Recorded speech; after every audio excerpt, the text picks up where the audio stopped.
رسوله على آله وأصحابه ومن والاه وبعد السلام عليكم ورحمة الله وبركاته لعلكم بخير جميعا.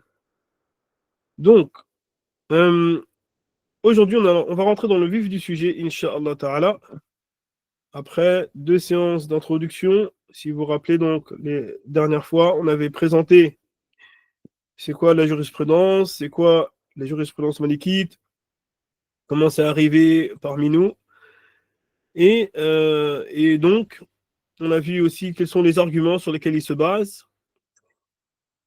Et alhamdulillah, donc aujourd'hui, on va rentrer dans le vif du sujet, Inch'Allah. Donc, l'épître de l'imam Khalil ibn Ishaq. L'épître de l'imam Khalil ibn Ishaq, qu'on avait déjà présenté ensemble, donc les dernières fois. Donc, cet épître de référence, on l'a dit dans la jurisprudence malikite, c'est une grande référence. Et voilà. Donc, aujourd'hui, c'est devenu la référence pour les savants malikites. Donc, le cheikh, l'imam Khalil ibn Ishaq, il commence son livre par des paroles très modestes que j'ai pas eu le temps de vous mettre sur le PDF, mais je vais essayer de vous les lire. Donc en traduction, ça donne ça. Donc il dit au nom d'Allah, donc Bismillah ar-Rahman ar-Rahim, il commence par la Basmala. Il dit l'indigent en détresse face à la miséricorde de son Seigneur, donc il parle de lui. Donc le pauvre en détresse face à la miséricorde de son Seigneur, dont les pensées sont déchirées au vu de la faible quantité d'action et de piété, dont il fait preuve, Khalil, fils d'Ishaq, le Malikite dit. Donc regardez juste comment il commence, machallah, c'est magnifique. Donc vraiment, on voit la modestie, on voit vraiment que, machallah, c'est un cœur immense. Donc il dit, louange à Allah, des louanges qui restent fidèles à la grandeur de ses bienfaits.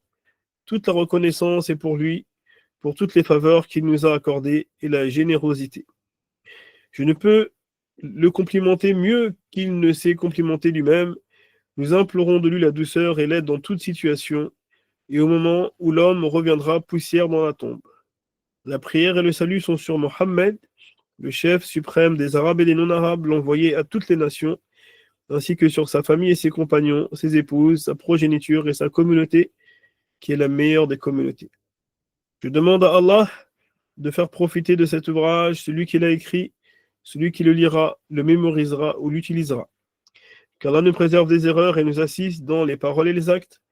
Enfin, je m'excuse pour les doués d'intelligence, pour la négligence qui est présente dans cet ouvrage, et je leur demande en toute humilité, modestie et dévotion de le regarder avec l'œil de la satisfaction et du bon sens. Ce qu'ils y trouveront de manque, ils compléteront, et ce qu'il y a d'erreur, ils corrigeront. Il est certes rare qu'un auteur soit à l'abri des erreurs ou qu'un compositeur ne commette de ratés. Magnifique, machallah. Donc cette introduction, comment il commence, machallah, son livre, donc ça donne envie de voir la suite, machallah. Donc il reconnaît, donc en toute modestie, donc malgré que c'est, donc on a dit maintenant aujourd'hui la grande référence dans l'école malikite, donc c'est un grand savant. Et pourtant, il ne cesse de faire preuve d'humilité, de modestie, machallah. Il ne prétend pas la perfection. Donc la perfection appartient à Allah subhanahu wa ta'ala. Et voilà. Donc nous, dans tous les cas, notre travail dans ce livre a été de le vulgariser, comme on avait expliqué précédemment, et en s'appuyant sur les explications de référence, comme le charh de l'imam Ad-Dardir et aussi le charh de l'imam Al-Hattab. Et des fois, on va voir un petit peu dans les autres.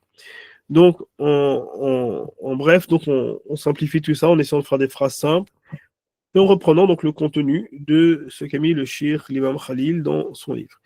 Donc, je t'ai laissé le texte en arabe, donc de l'imam Khalil. Donc, ça, c'est le texte pour ceux qui veulent y revenir comme source de référence pour ce qui est dit. Et ensuite, donc, voilà ce que ça donne un petit peu en français. Donc, avec les explications, comme on l'a dit. Donc, ça va traiter le premier chapitre de qu'est-ce que la purification, quelles sont les conditions, quel type d'eau on peut utiliser, quelles sont les modifications qui sont tolérées donc dans l'eau qu'on va utiliser pour la purification, les ablutions, etc.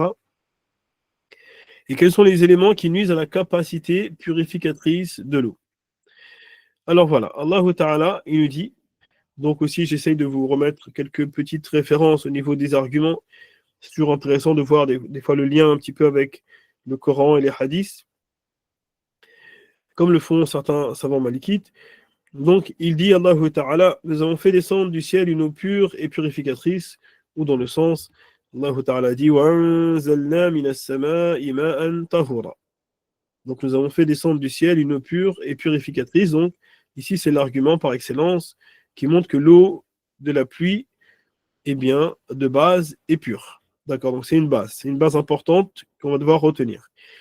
Aussi, le prophète sallallahu alayhi wa sallam, lorsqu'on l'avait interrogé sur l'eau de la mer, il avait dit هو الطهور ماؤه الحل ميتته. Il a dit son eau est pure et ses morts sont licites. Donc il a informé le prophète sallallahu alayhi wa sallam que l'eau de la mer est pure et purificatrice. Ça veut dire qu'on peut l'utiliser pour notre purification. Donc ce qu'on appelle la purification, ou autrement dit en arabe at-tahara, au sens littéral, désigne le fait de se purifier des saletés, hein, qu'elles soient physiques ou psychiques. Donc quand on dit physique ou psychique, c'est-à-dire que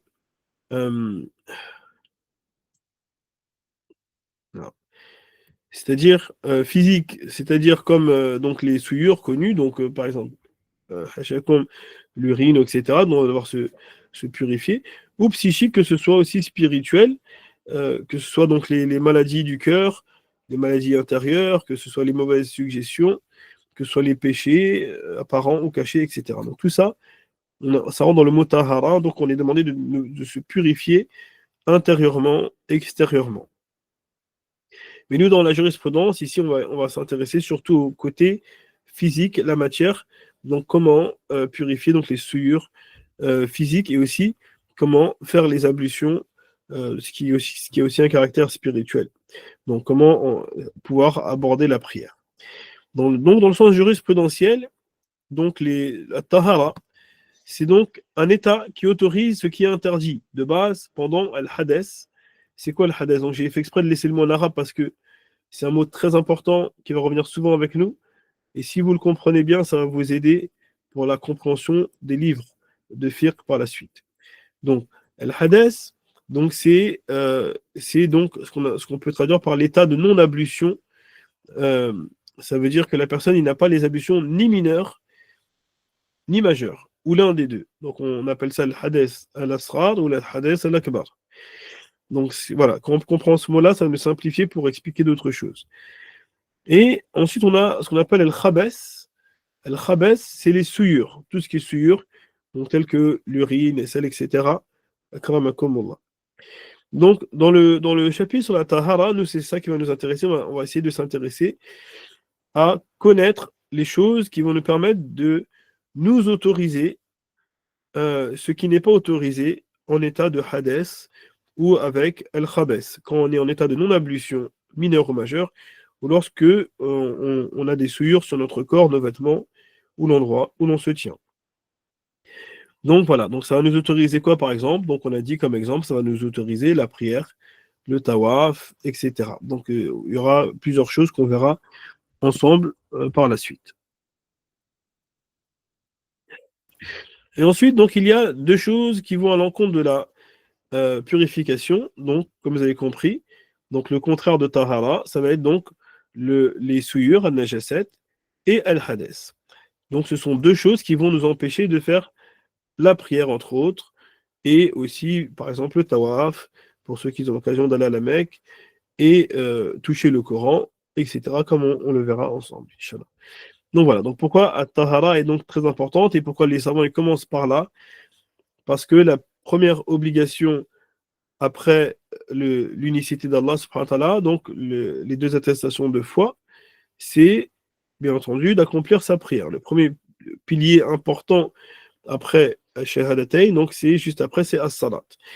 Et donc la Salat, on ne peut pas faire la prière sans la Tahara, sans la purification. Donc voilà pourquoi les savants commencent systématiquement par là.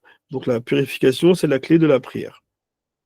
Donc la personne qui est passée à côté de ça, pour ainsi dire, eh bien ses prières ne seront pas valides et donc ses actions, elles seront ainsi non acceptées, billah, et donc ça risque d'être une grande perte le jour du jugement. Car la première question sur laquelle on sera interrogé, Yom al-Qiyamah, c'est la prière, comme il nous a dit le Nabi sallallahu alayhi wa sallam. Donc, comment on enlève l'état de non-ablution majeure, qu'on dit le hadès, ainsi que les souillures, al-najas, eh bien, il nous faut une eau pure et purificatrice. Donc, ce qu'on appelle mutlaq. Ce qu'on appelle mutlaq. Une eau mutlaq, c'est une eau qui est pure et purificatrice. Et c'est l'eau qu'on va utiliser pour pouvoir faire les ablutions mineures et majeures et nettoyer les souillures. Ça, c'est important. Ça reste dans un coin de votre tête. Le terme mutlaq, il va revenir souvent avec nous. Donc, l'eau mutlaq, c'est l'eau, pour ainsi dire, à son état naturel. D'accord? C'est l'eau qui est à son état naturel. Pour exemple, l'eau de mer, l'eau des puits, l'eau des fleuves, l'eau des rivières,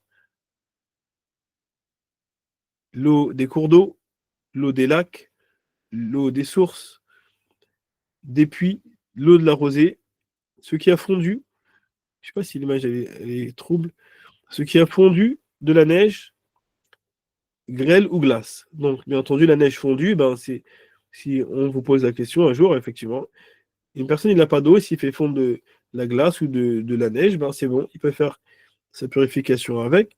L'eau de la rosée, donc on retrouve au matin, sur les feuilles, etc. Le reste de l'eau où a bu un animal. Donc ça, c'est intéressant parce que euh, voilà, c'est un sujet de discussion entre les savants. Si on a un animal, par exemple, impur qui a bu dans l'eau, est-ce que nous, on peut l'utiliser pour les ablutions ou pas? Hein, donc voilà, ils nous disent que oui, c'est une eau qui est pure et purificatrice. Après, il y aura certains détails qu'on verra ensemble juste après. Et ensuite, ce qui reste après le grand lavage d'une personne en état d'impureté, djenaba, ou d'une femme indisposée. Donc ça veut dire que c'est des questions aussi qui sont soulevées chez les juristes. C'est si une personne, par exemple, il y a un seau d'eau, et que si quelqu'un, par exemple, fait le grand lavage de le djenaba avec cette eau, donc ils vont puiser comme ils faisaient au temps du prophète sallam, il n'y a pas si longtemps que ça, ou encore maintenant dans certains endroits, eh bien, le fait de puiser dans cette eau-là pour faire le grand lavage, est-ce que ça fait que l'eau, on ne pourra plus l'utiliser pour un autre lavage après, l'eau qui reste dans le seau? Donc, eh bien, ici, il nous informe directement qu'on pourra l'utiliser quand même. Voilà. Donc, on fait une exception. Donc, on a dit, qu'on a dit l'eau mutlaq, qu'on a donné toutes ces descriptions-là, donc on comprend que tout autre liquide que l'eau mutlaq, comme si on veut utiliser de l'huile, du lait, du vinaigre ou n'importe quoi. Hein, si une personne nous dit, voilà, j'ai envie de nettoyer une souillure, il me dit, voilà, moi, le vinaigre, ça marche bien, si je mets ça sur le vêtement, ça, on va lui dire, bah, nous, ça, pour nous, c'est pas valide pour la prière. Il faut que tu nettoies ton vêtement avec de l'eau mutlaq. Donc, il n'y a pas de mal à s'aider d'autres outils, du savon, etc. Mais avant tout, ou après, il faudra passer avec l'eau pure et purificatrice pour que ce soit validé. Ainsi, on a aussi ce qui s'appelle des fois de l'eau, mais qui est plus de l'eau. C'est appelé par, par convention communément chez les gens, ils appellent ça de l'eau. Par exemple, l'eau de rose, mais en vérité, c'est pas de l'eau. D'accord? C'est pas de l'eau à son état naturel parce que qu'on appelle ça de l'eau de rose parce que tout simplement, ça a été, c'est plus à l'état naturel de l'eau que l'Internet a fait descendre du ciel, comme on a dit, l'eau de la pluie, etc. Donc, faire attention, quand l'eau elle est reliée à autre chose, eh bien, on ne pourra plus l'utiliser. C'est pas ce qu'on désigne ici. C'est pas parce que ça s'appelle de l'eau que ça y est, on peut l'utiliser. C'est ça que il veut nous expliquer le shir. Donc ainsi, les types d'eau mentionnés sont utilisables pour la purification à la simple condition. Donc, c'est quoi les conditions pour que les eaux qu'on a mentionnées, l'eau de la mer, l'eau de la pluie, l'eau des lacs, etc., etc., etc., pour qu'on puisse l'utiliser, il nous dit, eh bien, il faut que cette eau garde ses attributs de base. Donc, il y a trois attributs de base qu'il faudra bien retenir. C'est que l'eau, elle n'est pas changée de sa couleur de base, ni son odeur, ni son goût originel. Donc, ils disent que c'est aussi, peut-être, c'est sûrement une des sagesses pour laquelle, lorsqu'on commence les ablutions, on commence par laver les mains, d'accord? Ils disent qu'en lave les mains, ça nous permet déjà d'observer la couleur de l'eau. Et ensuite, on va rincer la bouche, ce qui nous permet de prendre le goût de l'eau, vérifier donc le goût. Et ensuite, quand on va inspirer du nez, ça va nous permettre de vérifier l'odeur. Donc, si maintenant l'eau, elle est toujours sur sa forme originelle au niveau de la couleur, de l'odeur et du goût, eh bien, c'est bon. Ça veut dire qu'on pourra faire notre purification avec. Donc, quand est-ce que l'eau elle perd donc son statut de mutlaq ou pure et purificatrice? Donc, quand est-ce qu'on ne pourra pas l'utiliser? Eh bien, si elle est modifiée par une chose pure, comme par exemple si elle se mélange au miel, au lait, au safran, à la paille, aux feuilles d'arbre, etc. Ou si elle est modifiée par une chose impure, telle que le sang, l'alcool, etc. Donc voilà, dès l'instant où l'eau, elle perd sa couleur de base, ou son odeur, ou son goût à cause d'une chose, même si elle est pure, alors on ne pourra plus l'utiliser pour les ablutions. Donc, si l'eau est modifiée par une de ces choses du fait qu'elle soit introduite dedans ou en contact avec, alors elle perd son statut de mutlaq et ne sera plus utilisable. Ainsi, l'eau ne sera plus considérée mutlaq si cette modification est avérée, bien sûr, ou que l'on pense fortement qu'elle a eu lieu. Donc, il ne faut pas que ce soit du west-west. Si une personne se dit, voilà, cette eau-là, j'ai l'impression que, on lui dit non. Il faut que tu sois sûr que le goût a changé ou la couleur ou l'odeur, ou qu'il y a vraiment, on pense fortement, c'est-à-dire qu'on est vraiment près de la certitude. On est presque sûr. Maintenant, si c'est juste un doute 50-50, on ne sait pas trop, ou que c'est en dessous de ça, non. Là, par contre, l'eau restera utilisable. Donc c'est important. Donc on ferme la porte au West-West. Si l'eau perd son statut de mutlaq et qu'elle est modifiée, alors elle prendra le statut de la chose qui l'a modifiée.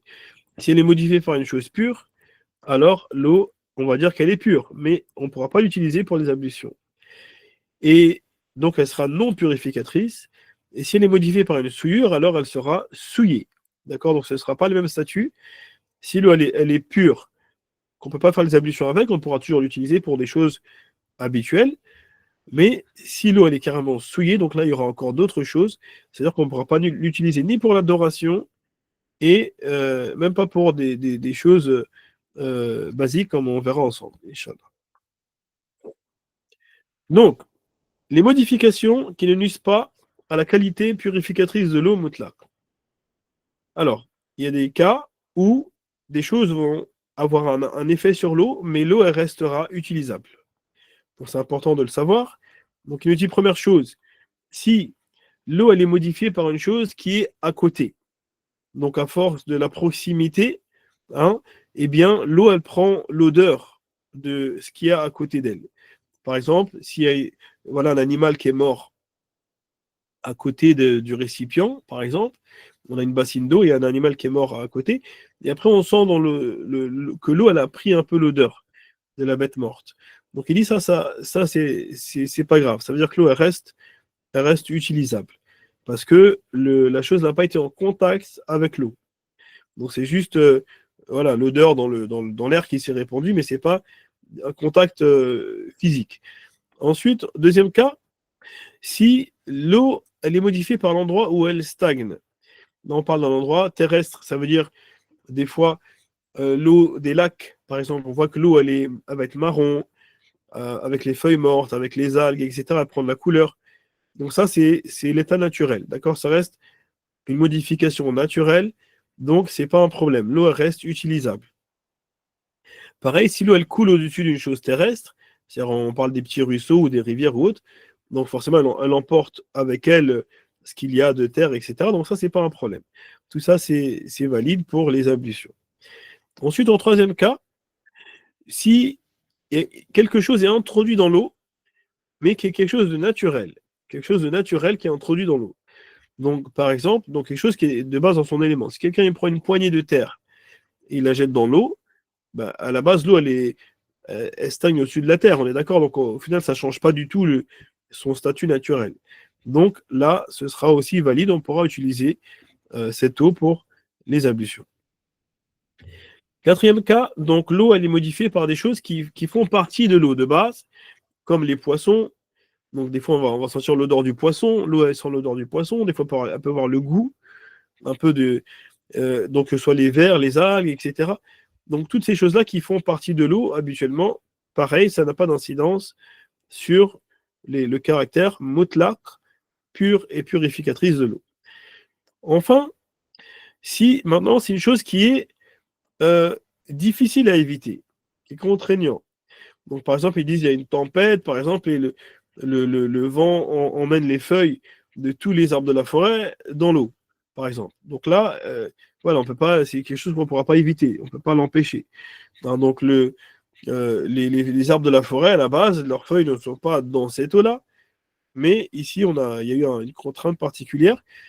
Ils disent pareil à l'époque du prophète sallam, eh bien, on voit que ils utilisaient des récipients en pot.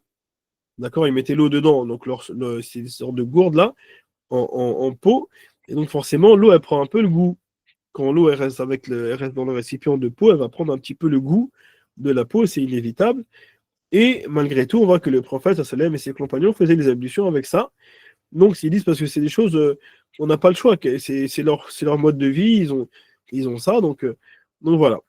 Donc, si c'est des choses qui sont difficiles à éviter, qui sont très contraignantes, il y aura quand même une facilité, alhamdulillah. Enfin, dernier cas, il nous dit si la modification est légère, donc on a une légère modification, par exemple, si c'est dû à une corde, par exemple, on a un puits, et à force de tirer, donc la corde, avec le temps, elle laisse un peu de couleur sur l'eau, ou des fois, peut-être même aussi des petits résidus. Donc la corde, on sait que la corde, elle ne fait pas partie de l'eau de base, on ne la trouve pas dans l'eau de base, mais voilà, on sait que ça va être vraiment léger, quoi, ça n'aura pas vraiment d'incidence sur le statut de l'eau. Donc là, ça va rester valide.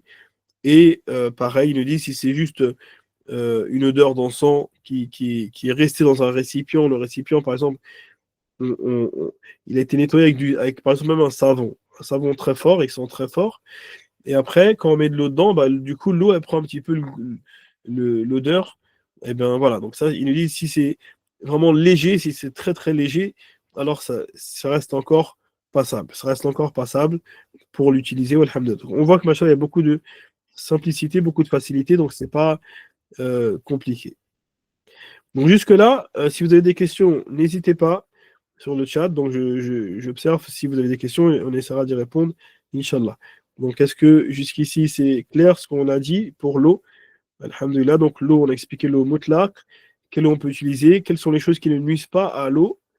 Et maintenant, on va rentrer maintenant dans les eaux qui sont déconseillées, des choses qui vont faire que il sera déconseillé d'utiliser l'eau. Donc jusqu'ici, tout va bien, alhamdulillah, vous êtes là? Alors, les eaux qu'il est déconseillé d'utiliser.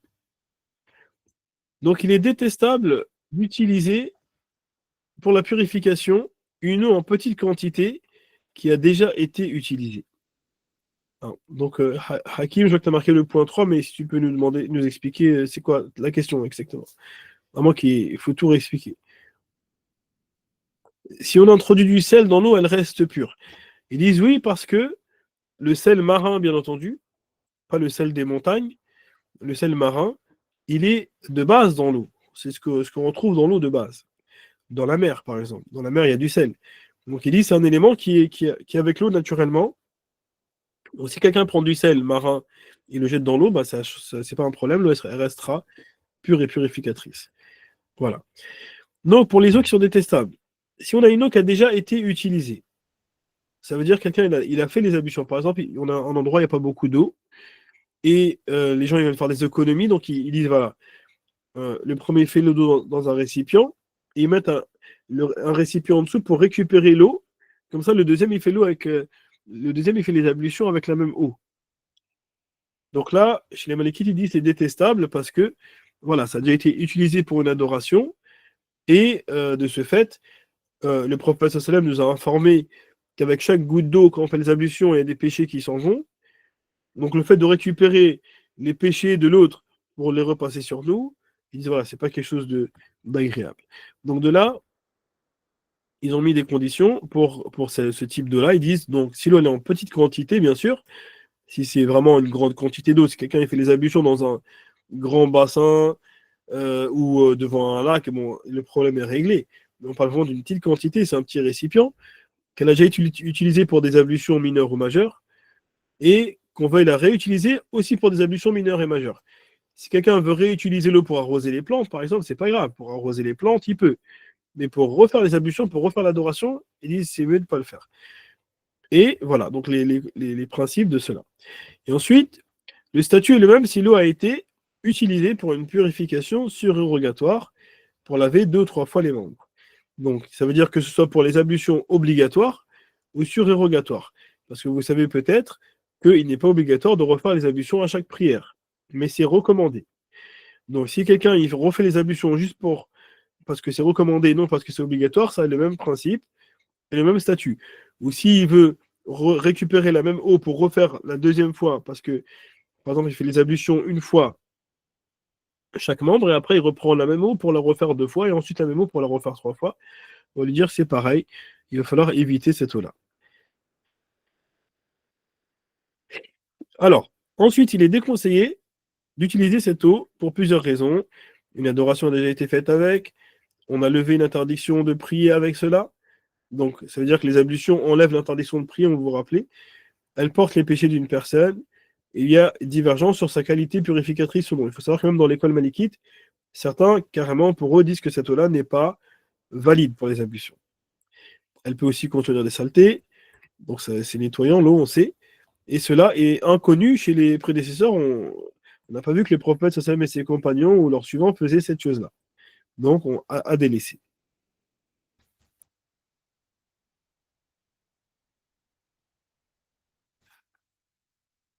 Alors, euh, donc je vois plusieurs questions. On sait que nos eaux sont traitées parfois avec des produits assainissants. Cela ne pose pas de problème. Donc voilà, donc ça revient à ce qu'on a vu tout à l'heure un petit peu. Si c'est une modification vraiment légère, légère, ça se sent pas du tout, ou vraiment, c'est vraiment, faut vraiment aller chercher la petite bête. Alors, Inch'Allah, l'eau, elle reste pure et purificatrice. Maintenant, si c'est flagrant, l'eau, elle sent le chlore à plein nez, comme on le voit dans certaines villes, dans certains pays aussi. Il faut y mettre du chlore à fond. Et là, si vraiment ça sent le chlore à fond, par contre, là, c'est problématique, effectivement. C'est problématique pour cette eau-là. Donc là, il faudra s'orienter vers les savants de la région ou du pays pour voir leur jugement s'il y a une autre possibilité pour remplacer cette eau-là. Le hukm change dans le cas du lavage de la personne atteinte de mauvais œil sur la base du hadith. Donc si une personne il fait les ablutions par rapport au mauvais œil, comme il avait recommandé le prophète sallam, effectivement, ben, raison de plus pour ne pas refaire les ablutions avec, sauf si c'est la personne qui est concernée par la chose, comme donc il est arrivé effectivement au temps du prophète sallam un compagnon avait vu un autre compagnon, il avait dit qu'il a des beaux cheveux. Le deuxième, il s'est évanoui, donc Sahel ibn Hunayf, il s'appelait. Et ensuite, ils l'ont transporté au prophète sallam et ils ont demandé à la personne le premier de faire les ablutions dans un récipient. Ils ont récupéré l'eau et ils ont passé l'eau ensuite sur la personne qui était évanouie. Il est revenu à ses esprits, machallah, aussitôt, machallah. Donc, c'était une grande nirma du prophète sallam. Donc, il nous a enseigné ici, encore une fois, une protection. Donc dans ce principe-là, il n'y a pas de problème, on est d'accord, mais on va pas utiliser cette eau-là pour faire les ablutions pour la prière, par exemple. Donc, assalamu alaikum, une eau qui est retenue dans un bassin artificiel et des travaux alentour, poussière de ciment, etc., modifie la couleur de l'eau de ce bassin. Cette eau est-elle mutlaq? Ah non, alors là, il faudra faire très attention après protéger l'eau. Maintenant, si l'eau elle est en grande quantité et que les poussières ne modifient pas la structure de l'eau, qu'elle reste, la couleur, l'odeur et le goût restent les mêmes, donc à la rigueur, on pourra toujours l'utiliser. Donc si par exemple des bouts de ciment vont aller se poser au fond du bassin, mais qu'en surface l'eau elle reste toujours correcte, donc c'est bon. Mais si maintenant ça prend le dessus sur l'eau et que l'eau elle change carrément de couleur, alors là on ne pourra plus l'utiliser. Donc ça va être vraiment très problématique. Il faudra trouver des solutions. Les vêtements souillés par la machine à laver deviennent-ils purs? Souillés par la machine à laver. Je pense que vous voulez dire qu'ils sont souillés puis lavés à la machine à laver. Deviennent-ils purs? Donc, donc il faut absolument qu'il y ait de l'eau mutlaq qui passe sur les vêtements. Normalement, on rince, ça devrait suffire, Inch'Allah. Le rinçage fait office d'eau mutlaq, Inch'Allah. Peut-on faire les ablutions avec de l'eau volée? Ben non, on n'y est pas. Essayez de rester dans le sujet, Inch'Allah, pour l'instant. Donc chez les Malikites, c'est haram, hein, bien sûr, mais les ablutions seront valides quand même. Une eau dans laquelle nous avons rajouté du gaz artificiellement pour la rendre gazeuse, ni son goût, ni son odeur ou sa couleur change, uniquement son aspect avec des bulles. Est-ce qu'elle est mutlaq? Il y a de l'eau gazeuse aussi qui est naturelle, hein, donc le gaz, voilà, donc c'est l'eau quand on va passer sur les membres le contenu, donc c'est de l'eau qu'on va passer et non les gaz ils vont s'évaporer. Donc là, dès l'instant la structure elle reste la même, Inch'Allah, ça passe. Alors voilà, donc on a répondu aux questions. Ensuite, remarque, l'eau est considérée utilisée si on a frotté un membre avec et non par le simple contact avec la main. Donc là, il nous explique qu'on a dit quand l'eau elle est utilisée pour les ablutions, il est détestable de faire les ablutions avec, voire certains disent interdit.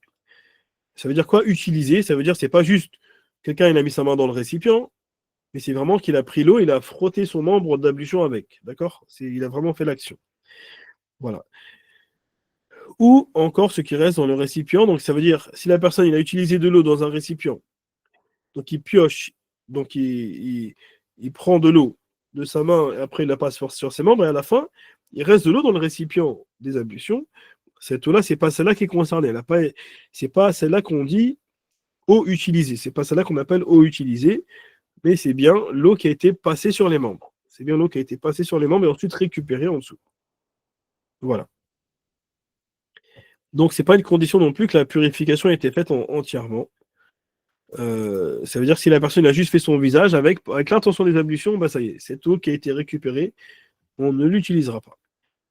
Ensuite, il est détestable aussi d'utiliser pour les ablutions ou autres une eau en petite quantité dans laquelle est entrée une souillure.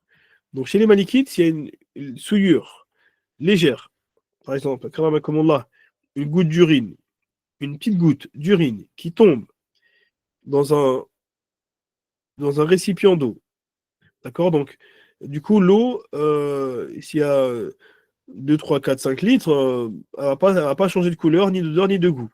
L'urine, elle va complètement se dissoudre dans l'eau. Donc, ils disent, malgré tout, ça reste détestable d'utiliser cette eau-là, parce que voilà, dans le principe, dès l'instant elle est rentrée en contact avec une souillure.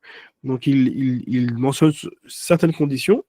Ils disent donc, bien sûr, si l'eau est en petite quantité, si elle est en grande quantité, si on est devant un lac, par exemple, ou la mer ou autre, bon, la question ne se pose plus.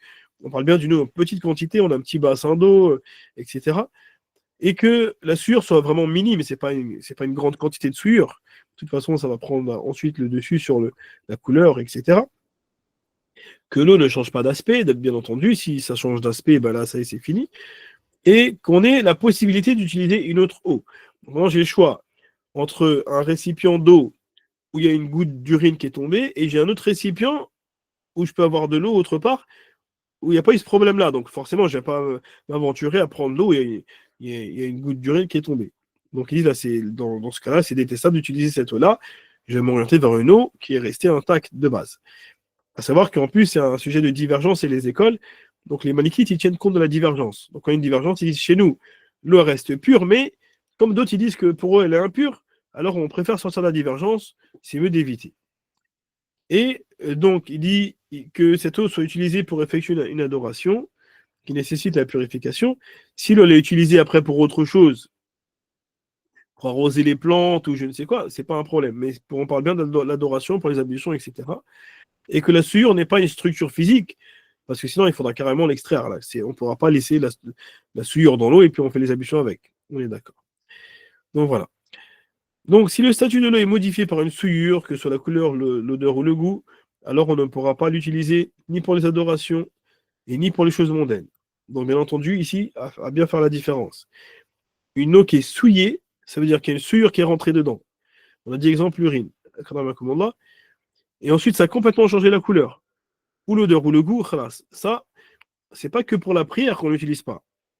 Mais c'est même pour les choses mondaines, normales. On ne va pas laver la vaisselle avec, on ne va pas l'utiliser pour la boisson. Il n'y a rien à faire, c'est pas possible, on ne peut rien en tirer.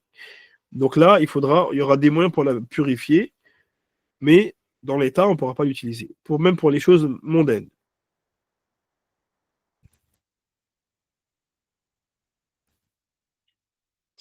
Donc voilà. Donc maintenant, si il nous dit si les conditions qu'on a mentionnées, ben, en dehors de ces conditions-là, comme on a expliqué, des fois l'eau ne sera plus détestable. Par exemple, si l'eau elle est en grande quantité, ben, on pourra l'utiliser.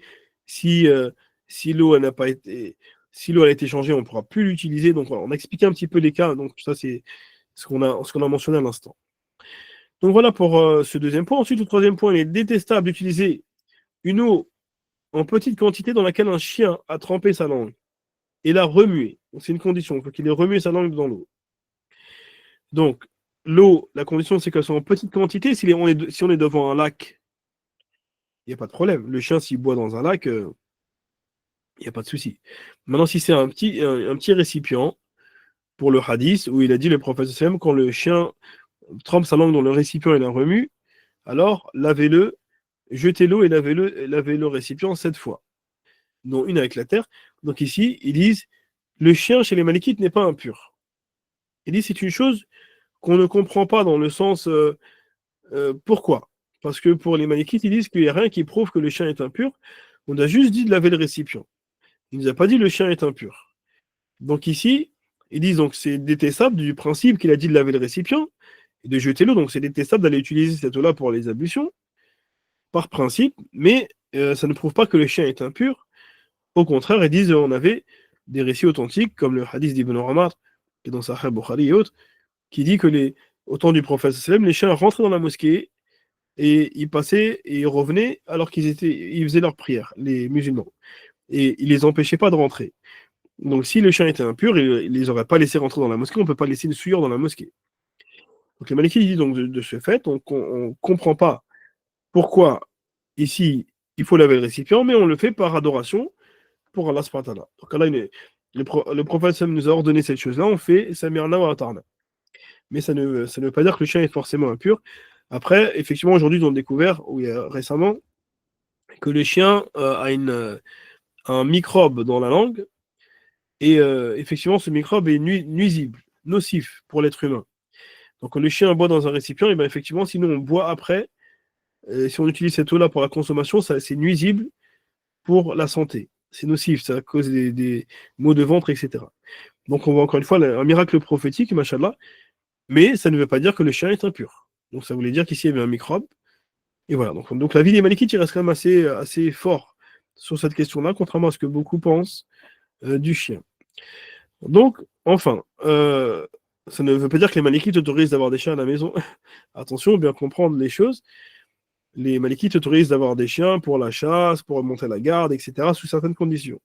Mais pas, ça ne veut pas dire que ça autorise d'avoir des chiens non plus pour la distraction, le plaisir, etc. Mais voilà, maintenant, si on rencontre un chien, ça ne veut pas dire qu'on le fuit comme le diable, comme on voit souvent. Pour les Malikites, il est pur, même si il le touche, ou etc., il n'y a pas de souci. Donc, ici, donc l'eau, si le chien, effectivement, il a mis sa langue dedans, il a remué, par principe, on ne va pas l'utiliser, on va éviter de l'utiliser pour les ablutions. Maintenant, c'est juste sa baffe qui est tombée dedans, ou qu'il a mis sa langue sur la remue, ils disent, ça ne rentre pas dans le hadith, parce que dans le hadith, il nous a dit, quand il met sa langue et qu'il remue. Donc, on reste sur ce qu'il a dit, parce qu'on ne comprend pas le pourquoi, on comprend que c'est juste une adoration. Le prophète Sam nous a dit de faire comme ça, donc on fait comme ça. Voilà. Donc, il sera recommandé de laver le récipient, de jeter l'eau, comme on a dit. On pourra l'utiliser dans les choses mondaines, si on veut arroser les plantes, etc. Il n'y a pas de problème. Donc, le hadith, entre autres, qui est relaté sur ça, il nous dit, le prophète sallam, quand un chien boit dans le récipient de l'un de vous, qui le lave 7 fois. Voilà. Donc, le hadith, il est explicite. Maintenant, on ne comprend pas, chez les manékites, on a dit vraiment la raison exacte. Ceux qui disent parce qu'il est impur, il faut qu'ils ramènent l'argument, parce que le hadith, il ne dit pas qu'il est impur.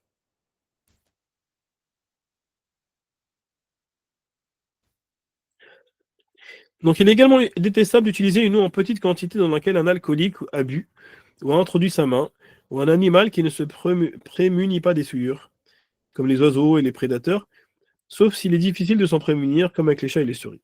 Donc, parmi les eaux qu'il est détestable d'utiliser, voilà, si quelqu'un, par exemple, il boit de l'alcool, donc l'alcool, c'est impur, et que donc s'il boit de l'alcool, donc on ne sait pas, lui, sa main, est-ce qu'il a de l'alcool dessus? Est-ce que sa bouche, il a de l'alcool dessus? S'il a bu dans l'eau ou s'il a mis sa main dedans, ça nous laisse un doute. Est-ce que l'eau, maintenant, elle est pure? Parce que lui, il a peut-être mis de l'alcool dedans, donc il y a une shubha. Donc l'eau, elle est pure dans le jugement, mais ça reste détestable. On va éviter ce genre d'eau-là parce que voilà, il y a une shubha, il y a une ambiguïté. Prédateur, voilà, si on sait que c'est un animal, il mange des souillures, etc., euh, qu'on peut éviter, bien sûr, alors s'il boit dans l'eau, on va éviter d'utiliser cette eau-là. Exception faite, ils disent des chats et des souris parce que c'est des choses qui sont en permanence autour des êtres humains. Mais si on commence à porter jugement sur ça, parce que les chats peuvent manger des souillures aussi, les chats, hein. Les souris, c'est bien connu. Donc si eux, ils boivent dans l'eau, on ne va pas jeter l'eau systématiquement parce qu'on n'a pas fini. Donc là, c'est une exception à la règle. Mais sinon, en dehors de ça, si c'est des animaux qui ne sont pas habituellement autour des êtres humains, etc., on va éviter l'eau qu'ils ont touchée, dans laquelle ils ont bu. Donc le prophète Sassam disait concernant le chat, il n'est pas impur car il fait partie de ceux qui tournent fréquemment autour de vous. Donc il nous a donné une exception à la règle, il nous a expliqué parce que voilà, il y a une difficulté, une contrainte du fait qu'il est tout le temps autour de vous. Les chats, on sait qu'ils rentrent dans les maisons, ils sortent, voilà, surtout ceux qui ont des maisons, surtout au bled ou autres, les maisons, les fenêtres elles sont ouvertes. Donc c'est voilà. Donc c'est difficile de s'en prémunir. Donc de ce fait, alhamdoulilah, on voit que l'islam, dès qu'il y a des difficultés, toujours il apporte des facilités. Alhamdoulilah, ya Rabbil alamin. Donc quatrièmement, parmi les eaux qu'il est détestable d'utiliser, mais là ici, attention parce que il dit c'est détestable, mais en vérité c'est médical. Chez les Malikites, c'est pas un jugement religieux en vérité. C'est un jugement qu'ils ont déterminé par l'expérience de leur époque. Ils disent pour nous c'est nocif. Donc ils disent d'utiliser une eau qui est exposée longuement au soleil dans un récipient de cuivre, par exemple. Ils disent quand l'eau elle est dans un récipient de cuivre et qui reste longtemps au soleil, pour eux ils disent ils pensaient à l'époque que ça pouvait causer la lèpre ou des maladies de ce genre. Donc, Allahu A'lam d'exactitude de tout ça. Ils disent par principe, on va éviter pour éviter les problèmes. Voilà. Mais bon, après, il y a des récits qui sont relatés sur ça très très faibles. Enfin, parmi les eaux qu'il est détestable d'utiliser pour les ablutions, donc il nous est dit, il est détestable d'accomplir le grand lavage dans une eau stagnante, comme un bassin par exemple. Donc imaginez-vous quelqu'un, il se plonge dans l'eau alors qu'il est en état de janaba, ben en fait, voilà, ça veut dire qu'il va nuire à ceux qui vont venir après lui. Hein, donc quand on est devant une eau stagnante qui ne va pas circuler, c'est pas une rivière. Donc l'eau, quand on est devant un petit bassin, c'est-à-dire que l'eau elle reste stagnante, elle ne se nettoie pas en fait. Quand l'eau elle circule, c'est-à-dire qu'elle se nettoie. Là, quand c'est un bassin, l'eau elle reste stagnante, donc ça va être désagréable pour les gens qui vont venir après lui. Et c'est pour ça que le prophète sallam il avait défendu cela. Donc on a un hadith clair où le prophète sallam il avait interdit à la personne de se laver donc de la djenaba dans une eau stagnante, ça veut dire qu'il ne circule pas. Donc c'est un petit lac, un petit bassin, mais vraiment tout petit. On ne parle pas d'un grand lac, hein, vraiment une petite quantité d'eau, une petite surface d'eau. Donc les gens, s'ils voient que les gens ils font le grand lavage de djenaba dans un truc comme ça, ils ne vont pas vouloir se laver avec, ni boire, ni quoi que ce soit. Donc ils vont polluer l'eau pour les autres. Donc c'est par principe le respect de chacun, le droit de chacun. C'est l'islam. L'islam, il pense à tout le monde. Alhamdulillah. Donc voilà. Maintenant, si l'eau elle est en grande quantité comme un grand lac ou c'est de l'eau courante comme une rivière ou autre, alors c'est bon. Et si l'eau elle est en infime quantité au point qu'elle change carrément d'état, là c'est carrément, là, elle va devenir souillée. Wala hawla wala quwwata illa billah. Sixième point où l'eau est détestable. Ils nous disent une eau stagnante dans laquelle un animal est mort. Donc une eau stagnante, ça veut dire, on a dit un petit lac, un petit bassin. On a une bête qui est morte dedans, donc un animal qui est mort dans l'eau. Qu'est-ce qui va se passer? C'est que l'animal, quand il meurt, quand il agonise, il va rejeter des choses dans l'eau qui sont impures. Lui-même, son corps devient impur. Et donc, on a une souillure dans l'eau. Donc là, c'est problématique. Même si l'eau elle ne change pas de couleur, ni d'odeur, ni rien du tout, donc elle reste pure et purificatrice, mais ça reste par principe détestable d'utiliser cette eau-là. Ils disent bien sûr un animal, on parle d'un animal, pas d'un insecte, et ni d'un poisson, on parle d'un animal qui ne vit pas dans l'eau habituellement. Donc dans ce cas, qu'est-ce qu'on peut faire? Ils nous disent on peut extraire l'animal et mettre Donc, on va extraire l'animal et une quantité d'eau suffisante jusqu'à ce qu'on pense qu'on a nettoyé l'eau. On peut purifier l'eau, la nettoyer. Si on pense qu'il a fait des rejets, etc., on va essayer de nettoyer tout ça. Maintenant, il n'est pas nécessaire de l'extraire ni détestable d'utiliser l'eau si l'état naturel n'est pas modifié. Ça veut dire, par exemple, si l'animal il est sorti de l'eau avant de mourir, donc l'eau elle reste intacte, ou s'il est mort avant de tomber dans l'eau, donc il a fait ses rejets avant, ou s'il tombe dans une eau courante, donc une rivière ou autre, ou un lac qui a une grande superficie, ou si c'est un poisson ou un insecte, etc. Voilà. Et enfin, pour terminer, Ayyuha al-Ahbab, et après on va vous laisser tranquille, on va répondre aux questions. Il est possible de purifier une eau souillée, c'est important. Comment on fait pour purifier une eau souillée? Donc maintenant, on a vu que l'eau peut être souillée. On ne peut plus jamais l'utiliser. Si on peut encore l'utiliser, mais comment? C'est en y déversant une grande quantité d'eau pure et purificatrice jusqu'à la faire revenir à son état naturel. Donc voilà la technique pour purifier l'eau, et c'est ce qui se passe aujourd'hui avec l'eau qu'on trouve dans les robinets, etc. Donc c'est de l'eau qui est de base issue des fois de... Donc ils ramènent des eaux usées, et ensuite ils vont les mélanger avec des produits pour déjà filtrer les grosses les saletés qui ont des structures physiques. Ensuite, ils vont mettre des choses pour tuer les microbes. Ils vont purifier, etc. Ils vont enlever les odeurs. Ensuite, ils vont mélanger avec de l'eau qui est saine. Et à force de mélanger avec l'eau saine, une grande quantité d'eau, ben, au fur et à mesure, donc l'eau qui était souillée va se dissoudre complètement dans l'eau qui est saine. Et voilà, donc l'opération est faite. Et donc, on pourra la réutiliser, cette eau-là, après pour la purification, les ablutions, etc. Alhamdulillah.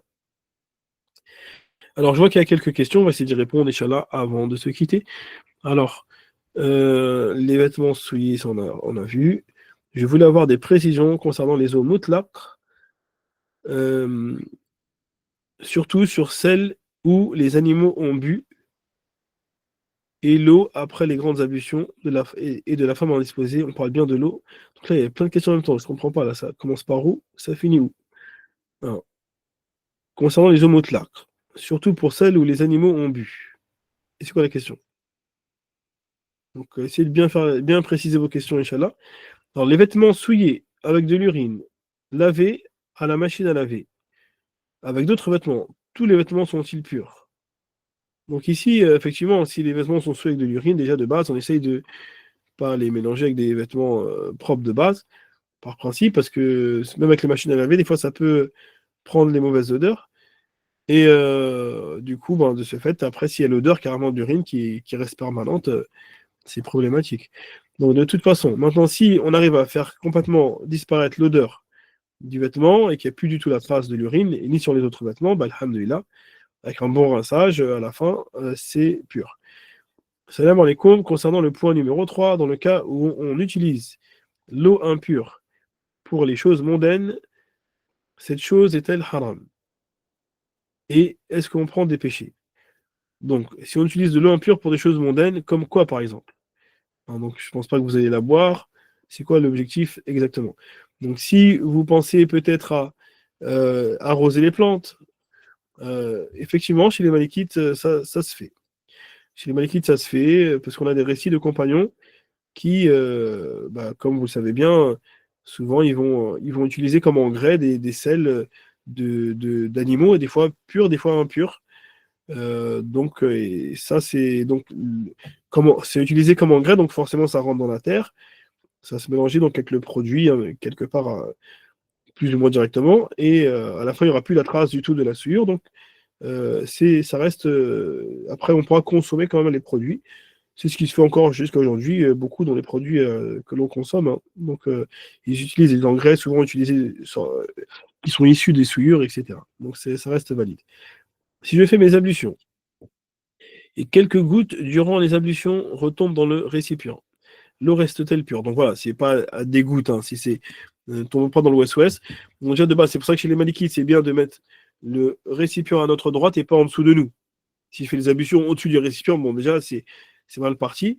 On essaie de mettre le récipient sur le côté, comme ça l'eau ne retombe pas dedans. Maintenant, s'il y a des gouttes qui tombent quand même par mégarde, donc c'est pas grave, ça n'aura pas d'incidence sur l'eau, Inch'Allah. On parle vraiment de récupérer l'eau des ablutions qui retombaient et puis refaire les ablutions avec. Donc c'est là que ça pose problème.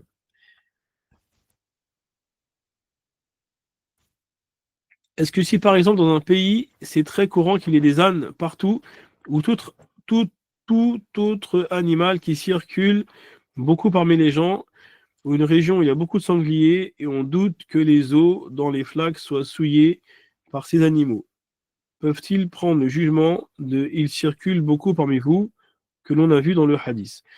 Donc le l'âne, c'est pas parce qu'il touche l'eau que l'eau devient souillée, hein. Donc attention. Donc on a dit même s'il boit dans l'eau, l'âne, l'eau elle reste utilisable et pure. Donc c'est pas un problème. Donc ici si maintenant on a une bête morte et que vraiment l'eau elle se mélange au point que donc elle meurt sur la flaque d'eau et que l'eau elle se mélange au point qu'elle change d'odeur, là par contre c'est problématique. Mais si c'est juste elle passait par là, c'est pas un problème, Inch'Allah. Donc, que ce soit les sangliers ou les ânes, c'est pas un problème. Lorsqu'on purifie une impureté, est-ce que les gouttes d'eau qui vont couler de la main sont impures? Hein, donc, le fait de nettoyer l'eau, donc nettoyer la souillure, donc le début, l'eau qui va se mélanger quand on va nettoyer, donc elle va devenir aussi impure parce que sa couleur va changer. Après, à force de nettoyer, au fur et à mesure, l'eau elle va devenir claire. Donc, jusqu'à ce qu'on finisse de nettoyer la souillure, on finit quand l'eau elle est claire, n'est-ce pas? Donc, quand l'eau elle est claire et qu'il n'y a plus d'odeur ni rien du tout, donc l'eau qui va rester sur nos mains également sera pure et purificatrice. Donc, les gouttes d'eau également. Assalamu alaikum, ya shir, barakallahu fik, wa jazakallahu khairan ala hadha dars al-jamil. Mashallah fikum al-baraka. Amin. Donc voilà, bien, j'espère que ça vous a plu. Inch'Allah, n'hésitez pas si vous avez des questions, vous pouvez toujours les poser sur le groupe, Inch'Allah. Et on se dit à la semaine prochaine. On demande à Allah Ta'ala qu'il nous accorde la compréhension et qu'il purifie nos actions. Subhanak Allahumma wa bihamdik. La ilaha illa ant. Nastaghfiruka wa natubu ilayk. Wa sallallahu ala nabiyyina Muhammad wa ala alihi wa ashabihi ajma'in. Assalamu alaikum wa rahmatullahi wa barakatuh.